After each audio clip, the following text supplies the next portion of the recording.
So we're here at the museum of the Ebrat Prison, which was maintained by the Savvak of the Pahlavi monarchist regime. And this is a special torture center.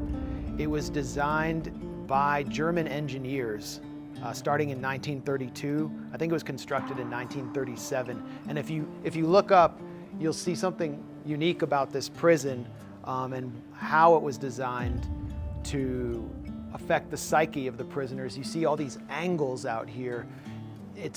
The angles create a sense for the prisoners of complete confusion and that they're cut off from the outside world. It's designed to convince them that there's no way out. And it's also sort of innocuous from the outside. Now as we move in to the courtyard,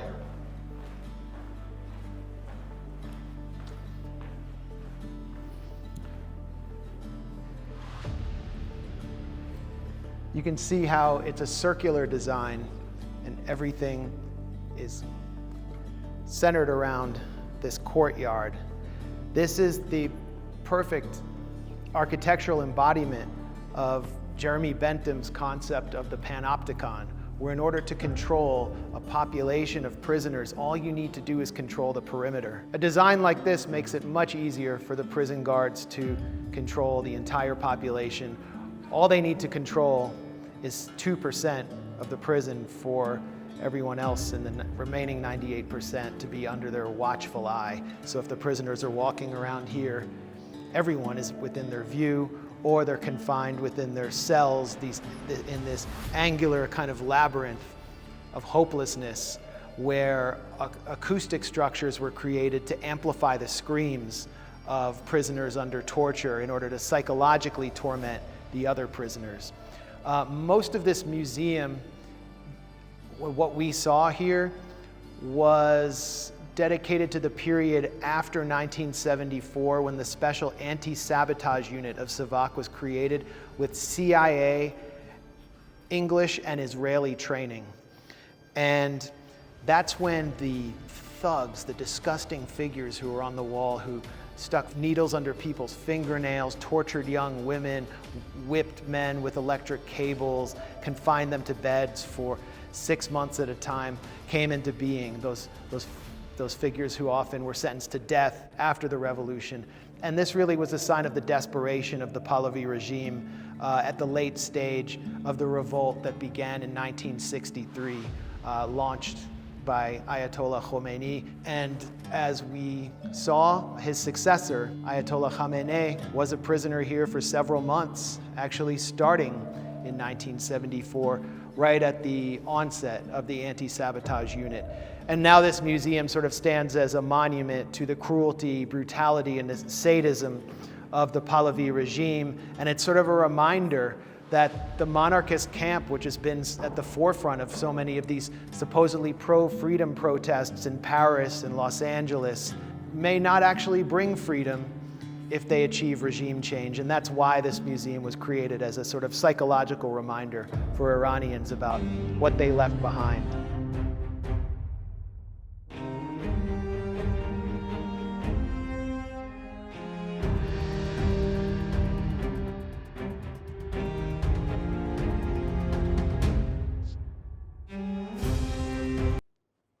You can see the limousines cars belongs to the general Ne'matollah and Hossein Fardous. They were chief of the Savak, and Savak was the intelligence and security organization of the country. And you can see inside this.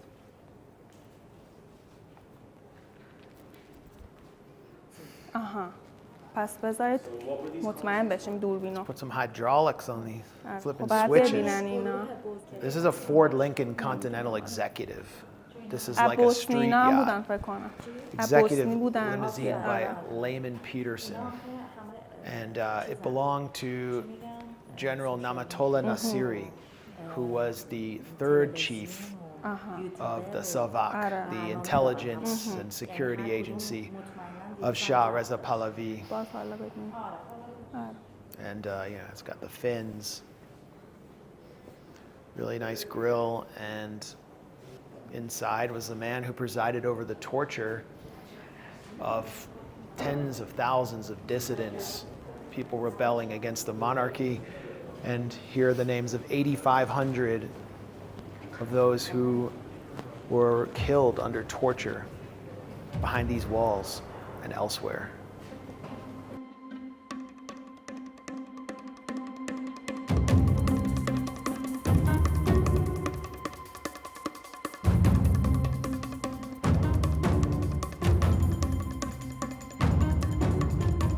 And the guards' weapons of the Joint Committee of the Savak were kept in this place. You can see inside this. Their weapons? Yes, the guards' weapons of the Joint Committee. The guards' officer room. Upon entering the committee, each inmate was taken into this place, where his personal information was registered and his personal effect was seized. And he was given a prisoner's clothes and a pair of slippers. And from this now on, the prisoner was blindfolded, but in 3 cases, toilet, bathroom, or within the cell. And you can see the picture of the king, Mohammad Reza Shah Pahlavi, last king of Iran, and the high-ranking official, and organizational charter of Savak. And you can see the statue of Tayyib Haj Rezai. Tayyib at the first supported Mohammad Reza Shah Pahlavi, and then he changed his position. And in support of the movement, Imam Khamenei had a prominent role in Tehran. He formed mourning groups for Imam Hussein in Muharram, and they said to him, say to everyone, you got the money from this group, from Imam Khamenei. But he didn't fly and refused, and then he was arrested and he was sentenced to death. And you can see the newspaper of that time.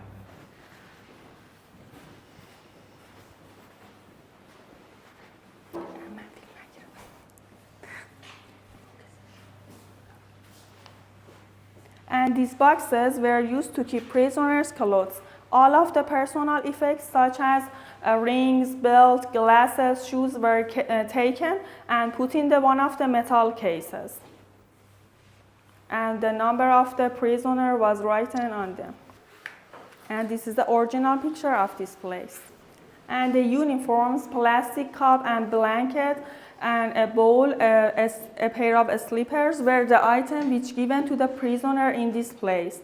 And no fork and no spoon, and they had to use their dirty and bloody hands to eat. And no differences between men and women clothes. All of the season, winter and summer, they use this uniform. Okay.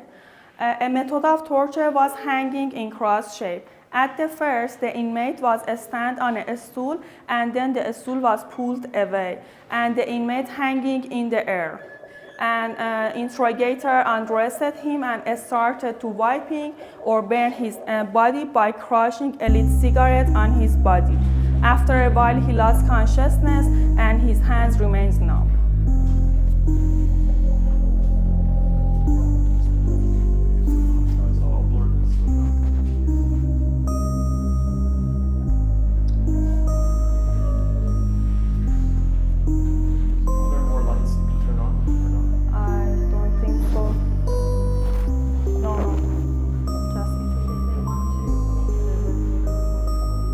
It was a scary room, yes.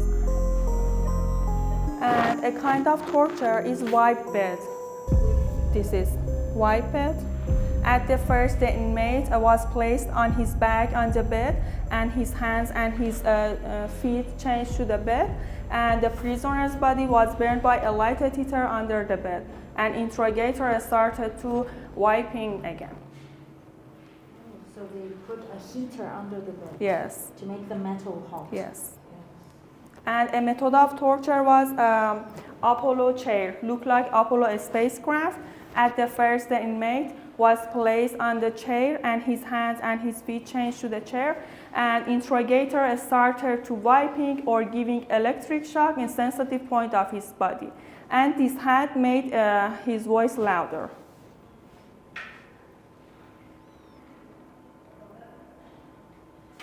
And you can see the interrogator Hosseini.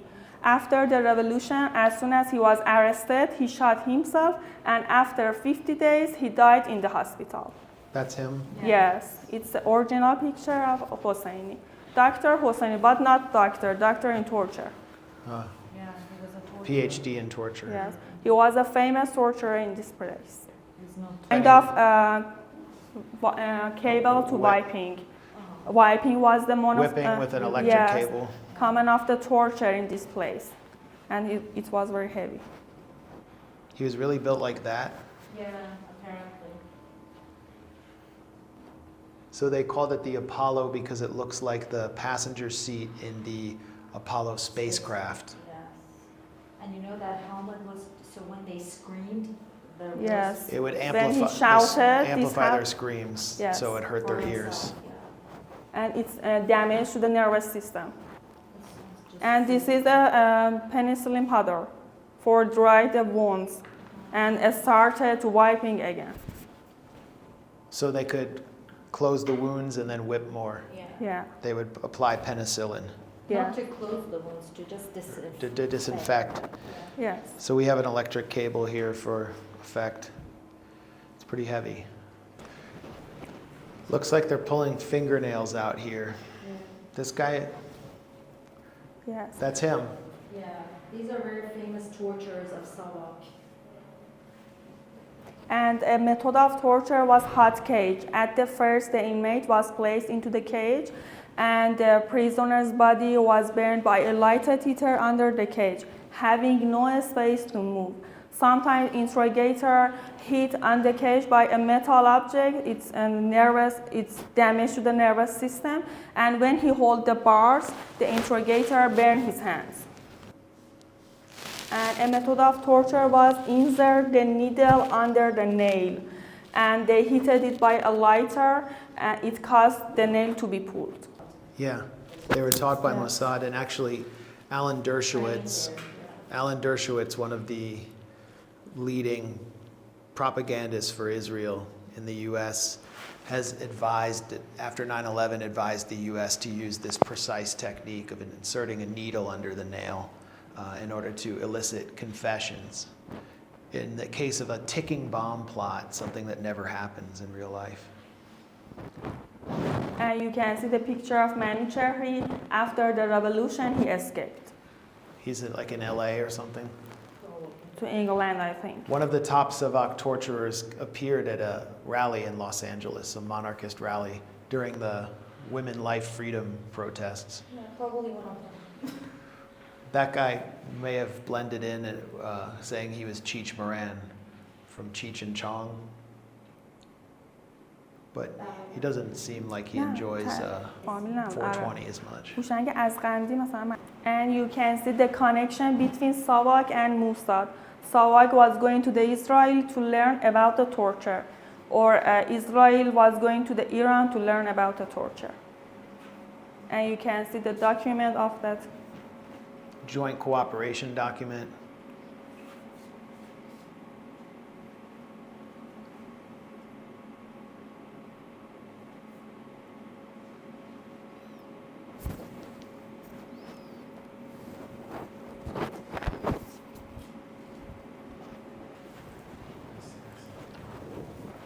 And taking prisoners' body to the cell after the torture because they couldn't walk by wounded legs. And they were always blindfolded. Yes. And you can see the picture of General Ne'matollah Nasiri, chief of the Savak. And after the revolution, he was arrested and he was sentenced to death.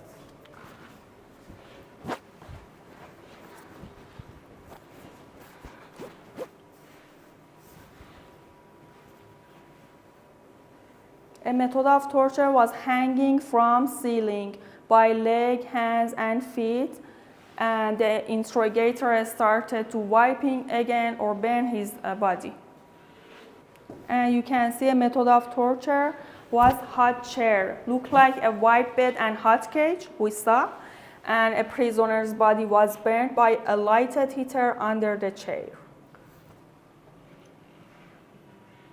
A method of torture was to tie their hands behind their backs, and it was a lot of pressure on their shoulders.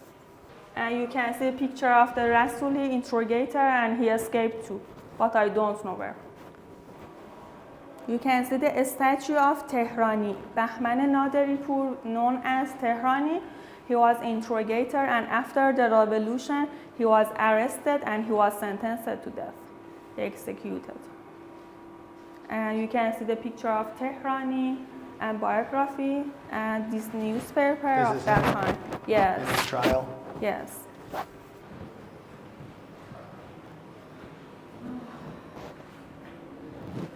And this corridor contains to the public cells. And these models of the door was for the prisoner to fall down when they were blindfolded. Torture of prisoners. Yes, another torture for the What about the prisoners. women's It'd be good to film like. اونم همون شکنجه ها بوده براشون. All these tortures that she explained were also used for women. And you can see the pictures of the political prisoners who were taken to this place. The women were, I think, 500 persons. And these photos of the women are photoshopped because they hadn't any hijab. Sometimes they used their uniform to put the hijab. And the red flower, it means they are martyred, shahid. Yeah, they were killed here. Yes, under the torture. And the black one, it means they are dead, normally. And the Persian tour guides are the former political prisoner in this place. And you can see the biggest public cell in this place. Up to 32 people lived in the public cell.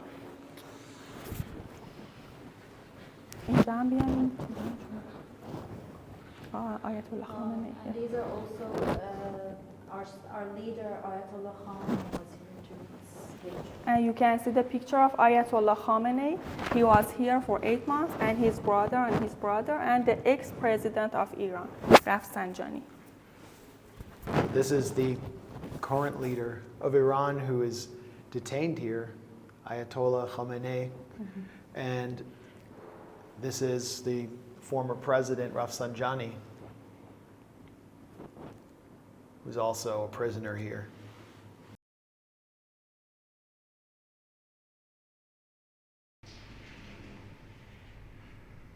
You can come out now. You're free. What year is it? It's 1979. You're free to go. 1979. He said that the guards would throw rats in the cell to torment them.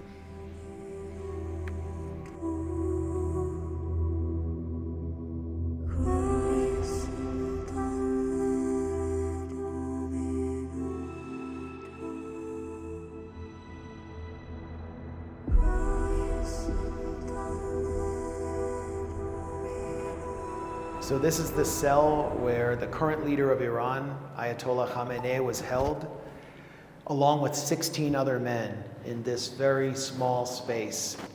He was arrested for the 6th time and placed in this special torture center known as sort of the anti-sabotage facility of the Savak. In 1974, he was subjected to torture over the course of several months, which helped galvanize his mentality, and then he was exiled the following year to Iran Shah, made it back to Mashhad by 1978, and reignited his revolutionary activities, opposition to the Shah, until the Shah was toppled the following year. And you can see, various photos going back to his boyhood.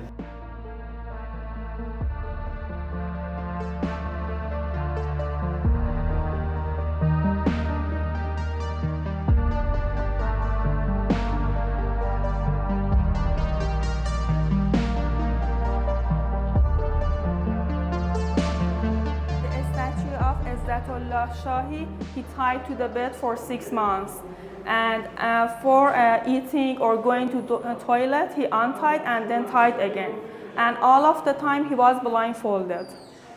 And his crimes was to destroy football between Israel and Iranian football to a stadium. What did he do in the stadium? I don't know exactly. He interrupted football between Yes. Israel and Iran. He interrupted a match. Yes. So this guy was one. This is what the Shah did to essentially a BDS activist. You give these tours all day showing all of this torture, and it's dark in here, and it's very Yes. disturbing and surreal. And you can't bring children in here. What does it do to you mentally to have to give these tours again and again? How does it affect you? It is very hard for me, but I do too. Why? I have to. Because it's my duty to explain the people, and it's my job.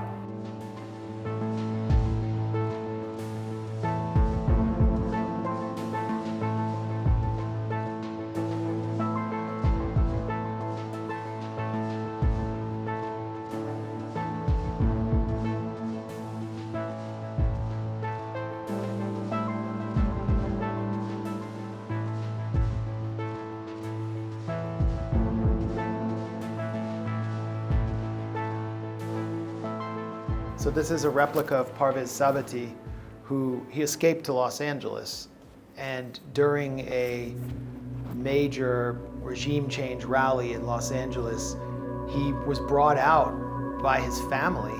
I think his daughter brought him out to the rally, and he was celebrated there as like a hero of Iran by the monarchist camp. This is the man who denied ever witnessing torture, but presided directly over everything that happened here in this torture center.